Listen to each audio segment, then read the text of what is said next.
What is difference between animal and human? हमारे में और जानवरों में क्या अंतर बचा है? कुछ भी अंतर नहीं बचा। हम पेट भरते तो कुत्ता अपना पेट भरता है, हम नहाते तो भैंस जहाँ पानी देखते हुए नहा लेती है, हम मकान बनाना जानते तो चिड़िया अपने से अच्छा घोंसला बनाती है, हम अच्छा नाचना जानते तो मोर अपने से अच्छा नाचता है, हम अच्छा गाना जानते कोयल अपने से अच्छा गाती है, हम 1.5-2 घंटे खड़े रहने की कैपेसिटी रखते, एक घोड़ा पूरे जीवन भर खड़ा रहता है, हम दिन में 3 बार कपड़ों के कलर बदलते, कभी जीन्स पैंट, कभी टी शर्ट, तो कभी साड़ी, तो कभी चुनरी।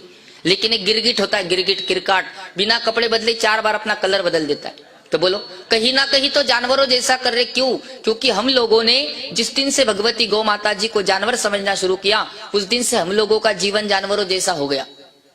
इंसान की पहचान तो वैसे 4 चीजों से ही होती है। जिसके पास प्रेम होता है, शर्म होती है, दया होती है और मुस्कुराहट होती है। ये 4 चीजें जिसके पास होती वो कहलाता है मानव। और इन चारों में से अगर एक भी चीज चली गई तो गोस्वामी तुलसी बाबा कहते, 100 नर पशु बिन पूछ समाना।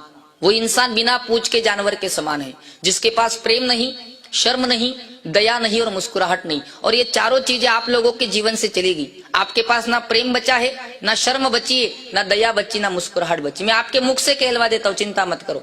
40 साल पहले आपके साकरोदा की बात कहता हूँ। प्रेम इतना था कि एक घर में 4 भाई रहते थे, 4 की पत्नियां रहती थी, 4 के बच्चे रहते थे, 24 लोगों का परिवार एक साथ रहता था और एक चूल्हे की रोटी बनी खाता था कि नहीं खाता था? खाता था। और आज हालत ये है, इस सभा में भी कई दादा दादी ऐसे बैठे होंगे जिनके बेटा तो एक है लेकिन चूल्हे 2 जल रहे, डोकरा डोकरी अलग रोटियां बनाकर खा रहे और बेटा वो अलग लाइटर का बटन दबा रहे। बोलो, प्रेम बचा है? प्रेम बिल्कुल नहीं बचा।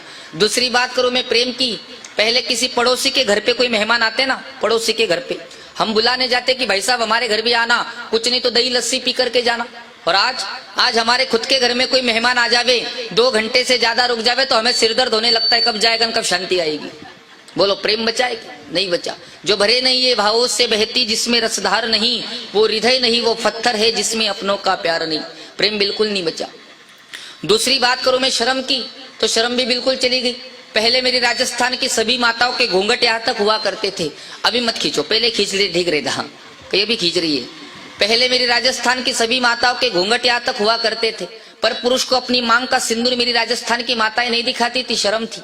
मेरी 16 साल की 18 साल की बहन बेटी घर से बाहर निकलती थी, अपने कंधे पर एक लज्जा वस्त्र दुपट्टा डाल करके फिर घर से बाहर निकलती थी। और आजकल की बेटियों को देखो, उनके कपड़े देख लो तो लगता है कि कपड़ों की फैक्ट्रियां बंद पड़ गई है। बेटियों ने शर्म गवा दी, बेटियों ने गवा दी, बेटे कम नहीं।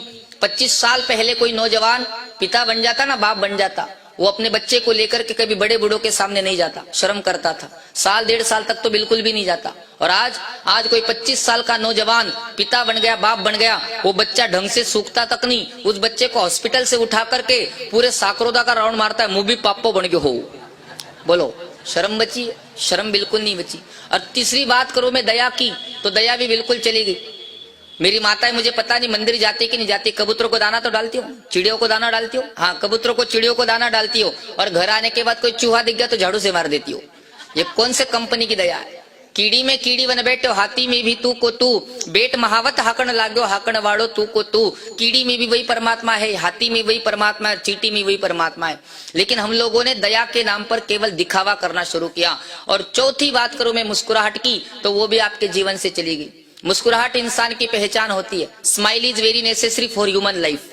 जो इंसान मुस्कुराता है ना, वो परमपिता परमात्मा को बहुत अच्छा लगता है। भगवान 4 भुजानाथ जी के चरणों में बैठ करके आप लोग गाय माता का सत्संग सुन रहे हो, फिर भी आप लोगों के चेहरे से लटके हुए क्यों नजर आ रहे हैं? क्यों जबरदस्ती मार कुट के बिठाया गया हम, या कोई पाकिस्तानी हमला होने वाला है? मुस्कुराओ मेरे भाई बहनों, मुस्कुराहट इंसान की पहचान होती है। देखो, जीवन में साकरोदा वालों को कोई गधा मुस्कुराता नजर आया ना, गधा, तो समझ जाना कि अगले जन्म में इंसान बनने की प्रैक्टिस कर रहा है। और कोई इंसान अगर 24 ही घंटे मुंह लटकाता नजर आए तो क्या समझना चाहिए? हाँ, गधा बनेगा, बड़े होशियार हो आप लोग। इंसान की पहचान होती है मुस्कुराहट से। मैं 2 लोगों की पहचान बता के जाऊंगा, साकरोदा वालों को। थामला वालों को तो बता दी, अब साकरोदा वालों को बतानी बाकी। 2 लोगों की पहचान, एक पापी को कैसे पहचानते और एक धर्मात्मा को कैसे पहचाना जाता है। और इस जगत में पापी को और धर्मात्मा को पहचानना बहुत मुश्किल बात हो गई। मैं आपको 2 लोगों की पहचान बताऊंगा, एक पापी की और एक धर्मात्मा की। जो इंसान हमेशा मुस्कुराता रहे, संकट में भी मुस्कुराए, शमशान में भी मुस्कुराए, तो समझ जाना कि दुनिया का सबसे बड़ा पुण्यवान इंसान, इसके जैसा जगत में दूसरा कोई नहीं। और जिसने बड़ी बड़ी मालाएं पहन ली, वो बड़े बड़े तिलक लगा दियो, कई सारी चोटियां रख दी, कई सारे ग्रंथ पढ़ लिए, कई सारा पाखंड कर दिया, और फिर भी चेहरा 24 घंटे लटका नजर आ गया, तो समझ जाना कि दुनिया का सबसे बड़ा पापी इंसान, उसके जैसा जगत में दूसरा कोई नहीं। क्योंकि परमात्मा ने इस धरती पर रेंगने वाले, उड़ने वाले, तैरने वाले, जलचर, थलचर, नपचर बहुत सारे जीव बनाए, लेकिन परमात्मा ने मुस्कुराना केवल मानव शरीर को सिखाया, और ये मुस्कुराहट आप लोगों के जीवन से चली गई, आप लोग दुखी हो गए।